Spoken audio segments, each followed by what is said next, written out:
Good evening, everyone. Welcome to another episode of Spilling Tea. I am your host, Tiffany Daniels. Me and Meow here, we welcome you.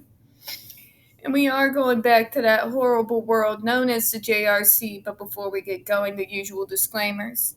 First off, you are going to see the link to this report in the description box, right alongside the other pertinent links to the Stop the Shocks campaign, including Autistic Hoya's massive archive on the subject, the templates, you know the drill.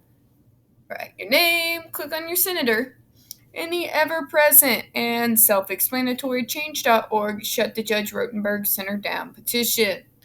Now, when we talk about the JRC, folks, you're going to hear vivid descriptions of and catch clips of surveillance footage of peoples with disabilities being tortured and abused. If you got young children present, please use your headphones, all right? Now, folks, I have been through the mail. I am exhausted. So if I stumble over any of my words, my apologies in advance, all right? You know, right, Kitty. He tells you. Kitty goes purr. Kitty goes purr. Yeah, right. Okay, so we're going to where we left off, and this is going to be relatively brief, folks. 13.1 Educational Facilities and Materials. The private special education program shall provide the facilities, textbooks, equipment, technology, materials, and supplies needed to provide the special education and related services specified on the IEPs of enrolled students. If the specialized materials or equipment are needed solely for the individual student, the program may enter into the agreement for the provision of such materials or equipment by the school district enrolling. I find this one particularly interesting because you remember how they had to earn by their behaviors their assisted devices? Wonder if these people know that.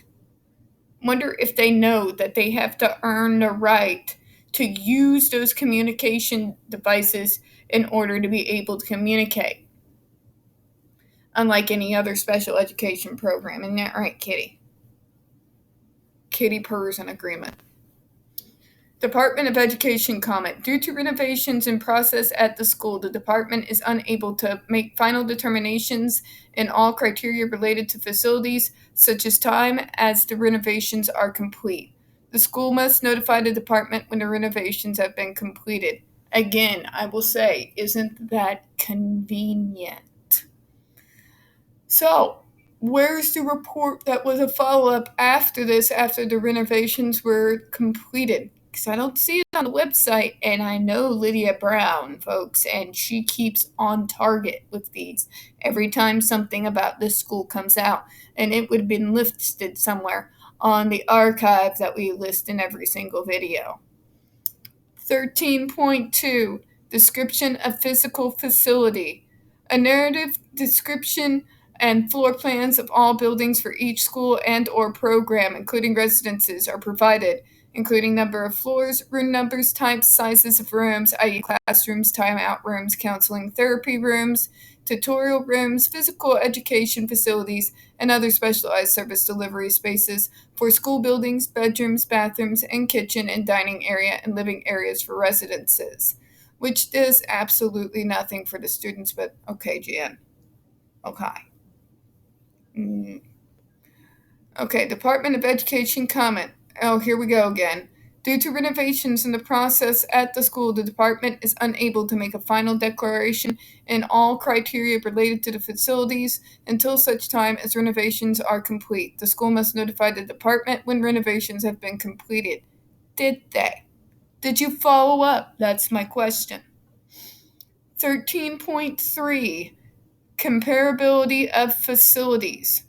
Where the private school education program provides separate facilities for the members of a specific group, those facilities are comparable to those offered to other students in the program, including separate facilities for disabled, limited English proficient, or pregnant students that are comparable to the facilities for other students in the program. If that's the case, why is there only one chick who speaks Spanish and she actually sexually exploited the student? Not rated. Interesting. We'll read that in a minute. Separate toilet, locker room, and shower facilities for students of one gender that are comparable in size, condition, number, and location to those provided with students of the other gender. Rating not rated. Response required. Here we go again, folks. Due to the renovations in process at the school, I'm not going to read this into infinity because I find it all too convenient that every time this sort of thing gets brought up, they talk about renovations. But why is no report out there after what was required? Was there a response after renovations? We don't know. Okay. I'm going to go ahead and close out for this evening, folks, but I find this all very interesting. The constant excuses that the JRC and the people covering JRC's ass always tend to put out always has to do with how they can't produce information because A, B, C, D. I think renovations is just another example of a way that the JRC is able to hide information. They've been doing it a long time, folks, but it makes you wonder exactly what were they covering up with these renovations? Was it something we didn't even see in a New York report? I would be interested in knowing. How about you? Let me know in the comments. We don't get very many views on this channel, folks, and the few that we do get do tend to get removed from time to time. So please don't forget to hit that like button, hit subscribe, and don't forget to hit the comments. I do appreciate your time this evening, and as always, we here at Spilling Tea hope you have a good one. Bye.